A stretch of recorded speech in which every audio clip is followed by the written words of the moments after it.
지난주에는 다니엘서 1장, 2장, 3장, 6장 그 내용을 중심으로 다니엘과 그 세 친구를 높이시는 하나님 이야기를 말씀드렸습니다.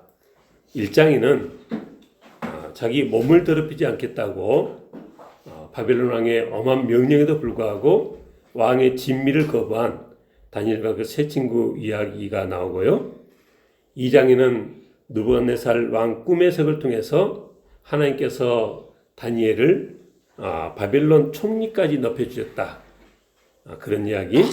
3장에서는 우리가 잘 아는 금신상에 절을 하지 않아서 풀무불에 내던져졌던 다니엘의 세 친구 이야기가 나오고 6장에는 왕의 조서에도 불구하고 하루 3번씩 기도하다가 사자굴에 던져진 다니엘의 얘기가 나오는데 이 하나님의 계명을 목숨 걸고 지켰더니 하나님께서 귀하게 여기시고 기적으로 지켜주시고 또 높여주셨다는 그런 이야기들입니다. 우리가 주일학교 때부터 많이 들어온 아주 유명한 이야기들입니다. 그런데 다니엘서를 읽어보면 이런 이야기들이 한 축이라면 또 다른 한 축은 꿈과 계시와 환상 그리고 그것들의 해석들입니다. 2장에 큰 신상 꿈이 나오고요. 4장에는 큰 나무 꿈이 나오고 5장에는 벨사살 왕이 본 그 글자를 쓰는 손가락 환상이 나오고요. 7장에 내짐승 환상, 8장에 순양과 순염소 환상, 10장에는 hitdekel 강가에서 본 환상, 11장에는 남방왕과 북방왕 이야기, 그리고 오늘 본문 12장 종말과 부활에 대한 말씀들. 그러니까 이 모든 내용들을 읽어보면 세상 나라가, 세상 역사가 어떻게 되어갈 것인지에 대해서 그리고 왕들에게 닥칠 일들에 대해서 아주 자세하게 보여주시므로 하나님께서 역사의 주인 되신다는 것을 잘 알 수 있는 내용들입니다. 우리는 성경책을 통해서 다니엘에게 주어졌던 이들 계시와 환상들의 내용들이 무엇이었는지를 아무 어려움 없이 확인할 수 있습니다. 제가 이렇게 말하면 아마 여러분들 중에서는 아무 어려움이 없다니요. 다니엘서를 읽어봐도 통 뭐가 뭔지 알 수가 없는 것들의 연속인데요. 이렇게 말씀하실 분이 계실 겁니다. 근데 그건 저도 마찬가지입니다. 순양은 메데바사 왕들을 가리키고 순염소는 헬라 나라를 가리킨다는 식으로 이렇게 딱 손에 쥐어지면 그게 그런가 보다 하지만 그 많은 계시와 환상들을 읽어볼 때 그 나머지 내용들을 이해하는 것은 대단히 어렵습니다. 저도 마찬가지입니다. 제가 아무 어려움 없이 그 내용들을 확인할 수 있다고 했을 때는 조금 다른 의미에서의 어려움을 말한 것입니다.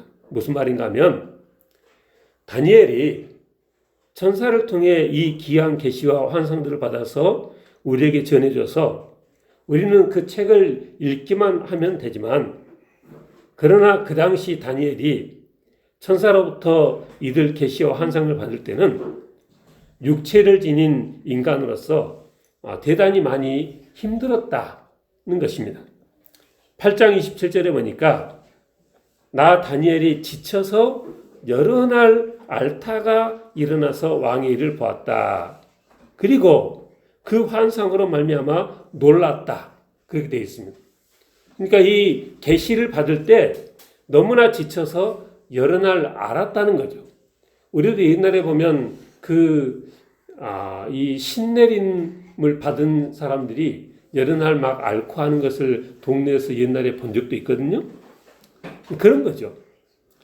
10장에 보면 다니엘이 hitdekel 강가에서 한 사람을 봤는데 이게 몸은 황옥이고 얼굴은 번갯빛 같고 눈은 횃불 같고 팔과 발은 빛난 녹과 같고 그 말소리는 무리의 소리가 같아서 나만 그 환상을 보고 다른 사람들은 보지 못했는데 다니엘과 함께한 사람들이 다들 10장 7절에 보니까 크게 떨며 도망하여 숨었다 그랬습니다. 그러니까 이 환상과 계시가 주어지는 그 현장이 사람들이 떨며 도망하여 숨을 만큼 그렇게 두려운 자리였다는 것입니다. 그리고 그 환상을 받는 다니엘 본인은 10장 8절에 보니까 내 몸에 힘이 빠졌고 나의 아름다운 빛이 변하여 썩은 듯 하였고 나의 힘이 다 없어졌다. 그리고 너무나 두려운 나머지 얼굴을 땅에 대고 깊이 잠이 들었다 그랬습니다. 그래서 그 사람이 다니엘을 이렇게 세웠는데 10장 10절에 보니까 내 무릎과 손바닥이 땅에 닿게 일으키고, 그러니까 그림을 상상해 보면 다니엘이 완전히 땅에 엎어져서 곤히 잠이 들었는데 이 천사가 다니엘을 몸통을 이렇게 들어 올리니까 그 무릎과 손바닥으로 땅을 딛고 이제 다니엘이 이렇게 세워졌다는 거죠. 그래서 이 천사가 내 말을 깨닫고 일어서라, 두려워하지 말라, 그렇게 말할 때 다니엘의 말문이 막혔는데 그 인자와 같은 이가 10장 16절에 내 입술을 만지니까 내가 곧 말을 할 수 있게 됐고, 그래서 뭐라고 했느냐, 내 주여 이 환상으로 말미암아 근심이 내게 더함으로 내가 힘이 없어졌나이다. 내 몸에 힘이 없어졌고 호흡이 남지 아니하였사오니 내 주여 이 종이 어찌 능히 내 주와 더불어 말씀할 수 있으리까. 그러니까 다니엘이 환상을 보고 계시의 말씀을 받을 때 다니엘이 어떤 상태였는가 하는 것을 이런 말씀들을 통해서 알 수 있는 거죠.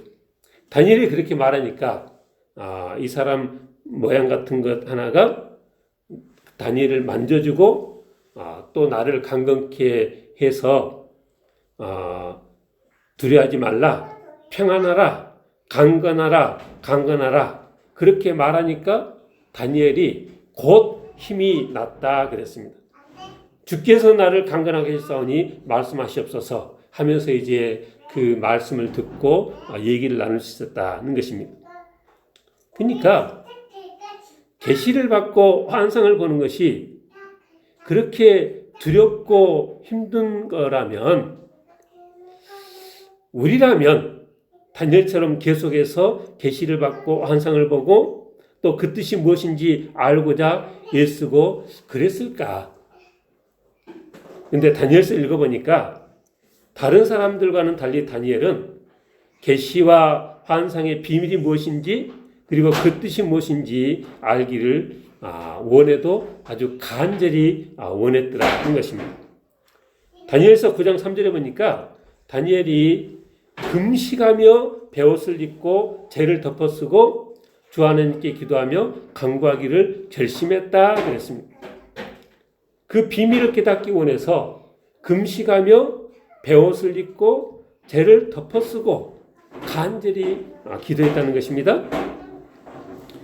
10장 2절에 보니까 세 일해 동안 슬퍼하며 그 세 일해가 차기까지, 그러니까 세 일이라는 말은 세 주 동안이란 말이죠.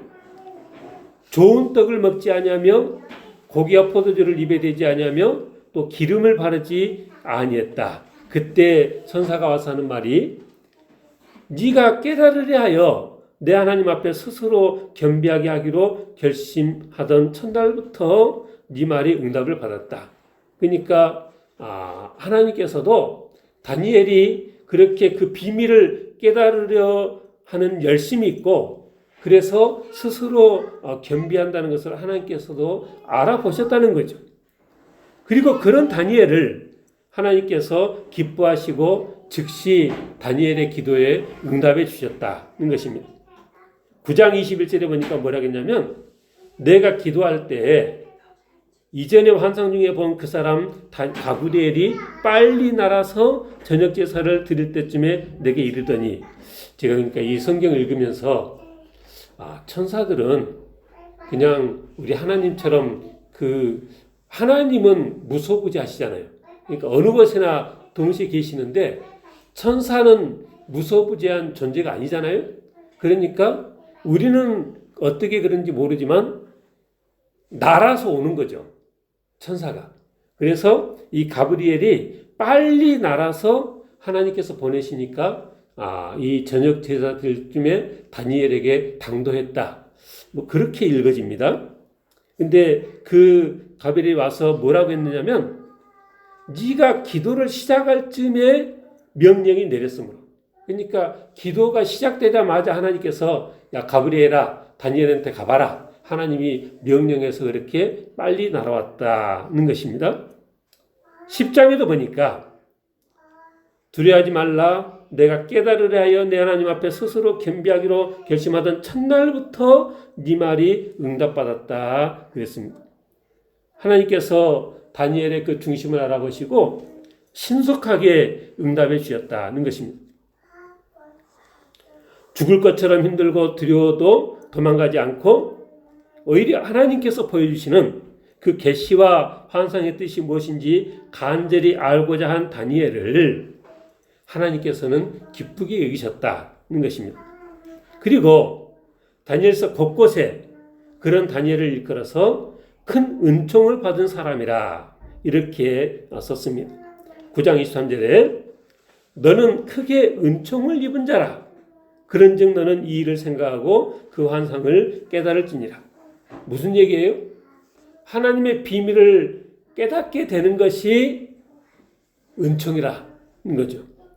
10장 11절 내게 이르되 큰 은총을 받은 사람 다니엘아 내가 내게 이르는 말을 깨닫고 일어서라.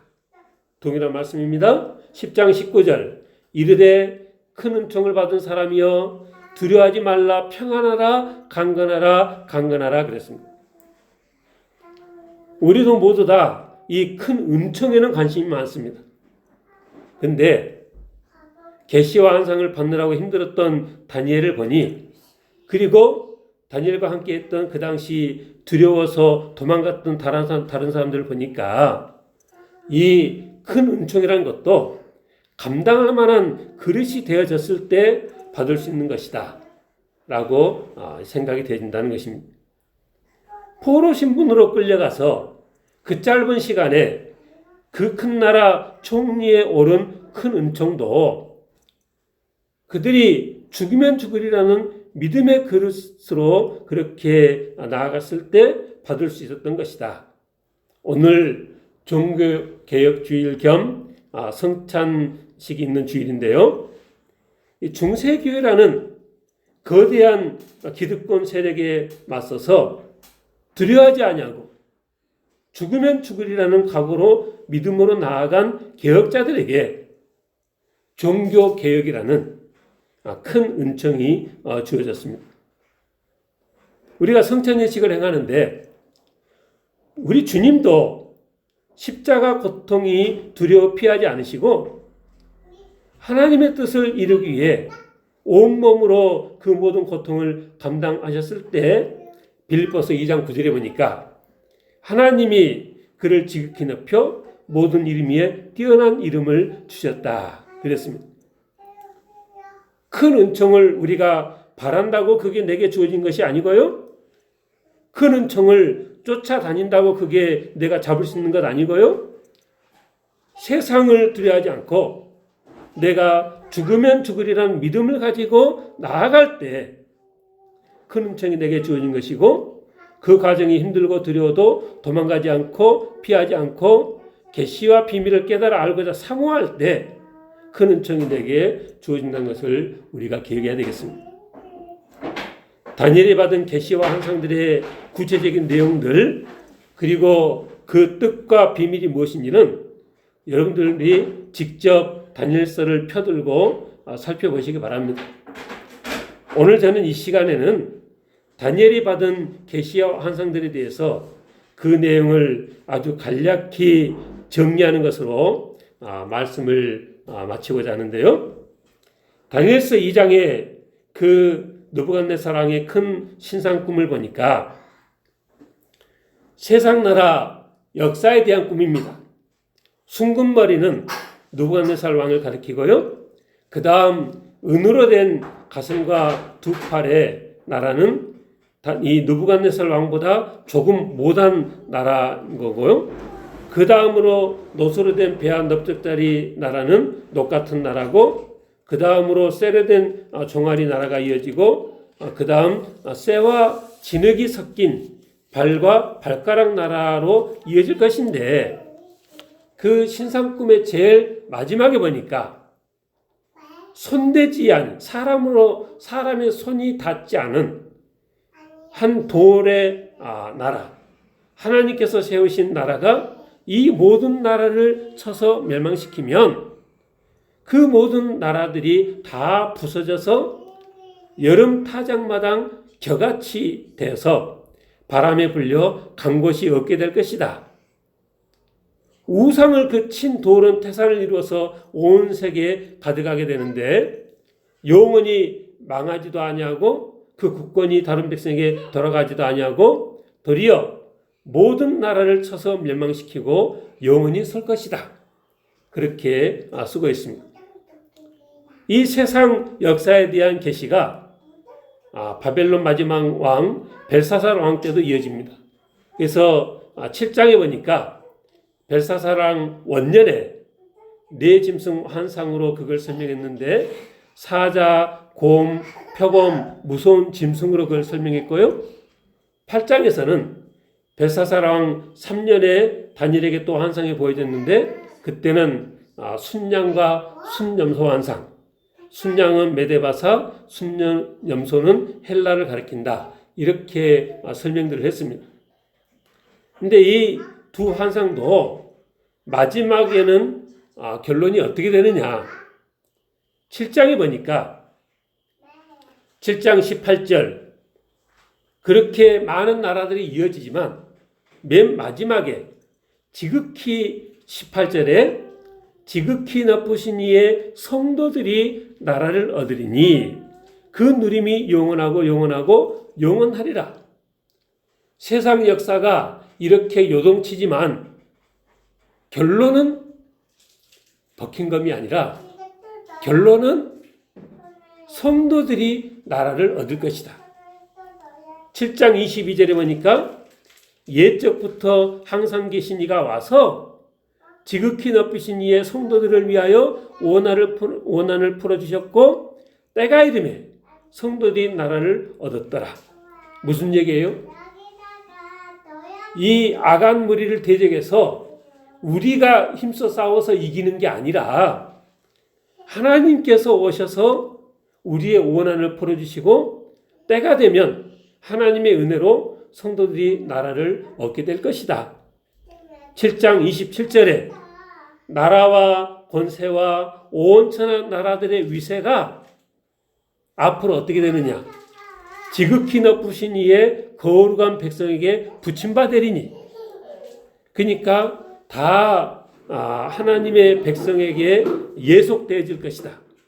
그래서 거룩한 백성의 나라는 영원한 나라가 되어지고 모든 권세 있는 자들이 다 이 하나님의 백성들을 섬기며 복종하는 날이 올 것이다. 7장의 그 계시의 끝이 그렇습니다. 8장에서도 순념소는 헬라 왕인데 그 헬라 나라가 나중에 이 네 뿔이 네 왕, 네 나라로 나뉘고 또 마지막에 또 한 왕이 일어나고 그 마지막 한 왕은 대단히 위세가 등등해서 8장 23절, 24절, 25절에 보니까 그 얼굴은 뻔뻔하며 속임수에 능하며 그 권세가 강할 것이나 자기 힘으로 말미암은 것이 아니며 그 마지막 권세가 많은 그 자도 자기 힘으로 그렇게 된 것이 아니라는 거죠. 사단의 이 힘으로 그렇다는 말이겠죠. 그가 장차 놀랍게 파괴 행위를 하고 좌우로 행하여 형통하며 강한 자들과 거룩한 백성을 멸하리라. 그가 꾀를 베풀어 제 손으로 속임수를 행하고 마음에 스스로 근체하며 또 평화로운 때에 많은 무리를 멸하며 또 스스로 서서 만왕의 왕을 대적할 것이나. 여기까지 보면 얼마나 위세가 등등합니까? 근데 8장 25절 마지막에 그냥 단 한 문장으로 끝냈는데, 그가 사람의 손으로 말미암지 아니하고 깨지리라. 그게 끝입니다. 11장에서도 보면 남방왕과 북방왕 간의 전쟁 이야기가 길게 나오고, 읽어보면 북방왕의 위세가 대단해서 온 세상을 휩쓸고 있는데, 근데 그 11장 마지막 절 45절을 보니까 어떻게 끝나느냐? 그의 종말이 이르리니 도와줄 자가 없으리라. 이렇게 끝납니다. 그러니까 하나님께서 이들 환상을 통해 장래를 미리 알려주시는 목적이 무엇이냐? 막강한 나라들이 이어지고 그들이 우상을 섬기며 하나님을 대적하며 성도를 괴롭히기는 하겠지만, 하나님의 최후 심판으로 그들은 바람에 날려간 타작마당 겨같이 찾을래야 찾을 수 없게 되고, 하나님의 성도들이 영원한 나라를 얻을 것이다. 그때가 되면 나라와 권세와 온 천한 나라들의 위세가 지극히 높으신 이 거룩한 백성에게 붙임바 될 것이다. 그리고 오늘 함께 교독한 본문 12장은 세상 끝날 부활과 최후 심판에 대해서 말합니다. 다니엘서 12장 2절, 땅의 티끌 가운데에서 자는 자 중에서 많은 사람이 깨어나 영생을 받는 자도 있겠고 수치를 당해서 영원히 부끄러움을 당할 자도 있을 것이며. 무슨 얘기예요? 이 세상 마지막 날 부활이 있을 것을 지금 설명하는 것인데, 많은 사람들이 깨어나서 영생을 받는 자도 있겠고 수치를 당하여 영원히 부끄러움을 당할 자, 영벌을 받는 자도 있을 것인데, 지혜 있는 자는 궁창의 빛과 같이 빛날 것이요 많은 사람을 옳은 대로 돌아오게 한 자는 별과 같이 영원토록 빛나리라. 10절에 많은 사람이 연단을 받아 스스로 정결하게 하며 희귀할 것이나 악한 사람은 악을 행하리니 악한 자는 아무것도 깨닫지 못하되 오직 지혜 있는 자는 깨달으리라. 그러니까 이 말씀들을 보면 사람이 다 한 번은 죽는데, 죽는다고 그것으로 끝나는 것이 아니라 세상 마지막에 하나님께서 계산하는 때가 온다.